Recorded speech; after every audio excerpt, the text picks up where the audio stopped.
Hello అండి అందరికీ. కాకినాడ నుంచి మేము ట్యూనా ఫిష్ 1 కిలో వరకు ఆర్డర్ ఇచ్చుకున్నాము.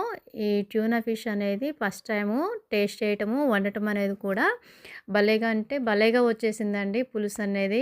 ఏమాత్రం అసలు నార్మల్ ఫిష్ కంటే ఈ ఫిష్ సూప్ అనేది భలేగా కుదిరిందండి.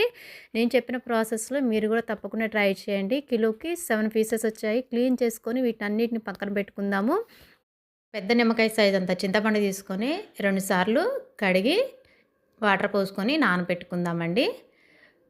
250 గ్రాముల వరకు టమాటాలని సన్నగా కట్ చేసుకొని మిక్సీ జార్ తీసుకొని ముక్కలన్నిటిని వేసుకుందామండి. వేసుకొని ఈ విధంగా మెత్తగా మిక్సీ పట్టుకొని జ్యూస్ని పక్కన పెట్టుకుందాము. ఆయిల్ హీట్ అయిపోయింది. 1 స్పూన్ వరకు జీలకర్ర, 1 స్పూన్ వరకు మెంతులు, 1 స్పూన్ వరకు ఆవాలు యాడ్ చేసుకొని చిటపట అన్న తర్వాత సన్నగా కట్ చేసిన ఆనియన్ ముక్కలు కూడా వేసుకుందాము. ఒక 5-6 పచ్చిమిర్చి కూడా కట్ చేసుకొని వేసుకొని అల్లం పేస్ట్ వేసుకొని పచ్చివాసన పోయేంత వరకు కలుపుతూ ఉండాలి. 1 స్పూన్ వరకు పసుపు కూడా యాడ్ చేసుకుందామండి.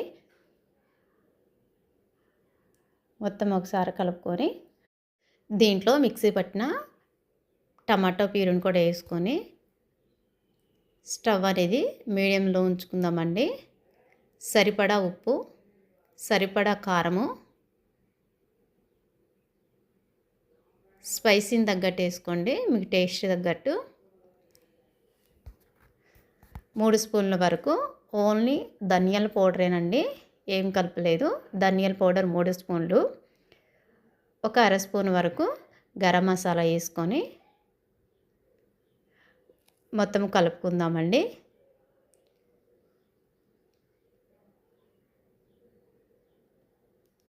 ఇలా కలుపుకున్న దాంట్లో కొద్దిగా పుదీనా యాడ్ చేద్దాము. పుదీనా వేసుకొని మొత్తం కలుపుకోవాలి. మన ఛానల్ని ఎవరైనా కొత్తగా చూస్తున్న వాళ్ళు ఎవరైనా ఉంటే తప్పకుండా సబ్స్క్రైబ్ చేసుకోండి. మరిన్ని వీడియోస్ కోసము లైక్ చేయడం మర్చిపోవద్దండి. 2 స్పూన్ల వరకు కొబ్బరి పొడి వేసుకొని ఆయిల్ అనేది పైకి వచ్చేంత వరకు ఉంచుకొని అడుగంటే ముందు మొత్తం తిప్పుకొని చింతపులుసు తగినన్ని వాటర్ పోసుకొని తెరిలేంత వరకు ఉంచుకోవాలండి.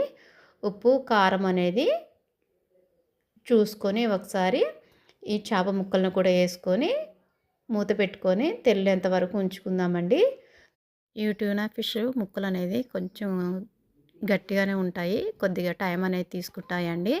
పూర్తిగా ఉడికిపోయిన తర్వాత కొత్తిమీర వేసుకొని దించుకోవటమే. మన వీడియో ఏ విధంగా కుదిరిందనేది కామెంట్ రూపంలో తెలియజేయండి. తప్పకుండా లైక్ చేయడం, సబ్స్క్రైబ్ చేయడం మర్చిపోవద్దు friends. Thank you for watching.